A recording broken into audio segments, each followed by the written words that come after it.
এখানে নিজেদের মধ্যে অনুশীলন করা আর একটু আধটু খুনসুটি করা জিম সেন্টারে একা থাকার চেয়ে অবশ্যই বেশি মজার।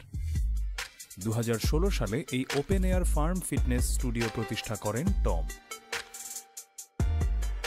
তাই আমি আমার সামনে যা কিছু পেতাম তা দিয়েই ব্যায়াম করতাম, যেমন পুরনো যন্ত্রপাতির ওয়েট ডিস্ক কিংবা পুরনো টায়ার। সেই সাথে আমি ব্যায়ামের ছোট ছোট কৌশলগুলো চর্চা করতাম এবং সবার জন্য উন্মুক্ত করে দিতাম। Tractor tyre 300 KG.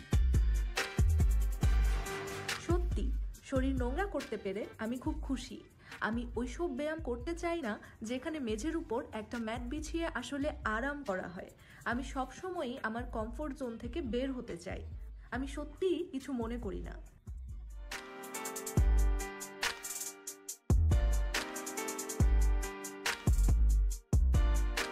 এই পরিবেশে কার্যকরী প্রশিক্ষণের একটা চমৎকার উদাহরণ দেখতে পাবেন। যেভাবে স্লেটটি টেনে কাছে আনা হচ্ছে, এতে কবজির শক্তি, কোর পেশি এমনকি পায়ের পেশির শক্তিও বৃদ্ধি হচ্ছে, কারণ স্লেটটি আবার ঠেলে ফেরত পাঠাতে হয়। এবং এটি কিন্তু প্রশিক্ষণের দারুণ মজার একটা উপায়। এটা আপনাকে ঘরের বাইরে বের করে মুক্ত হাওয়ায় আনবে।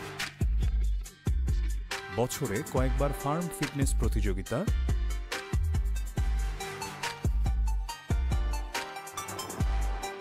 স্ট্রংম্যান ও ক্রসফিটের মিশেল।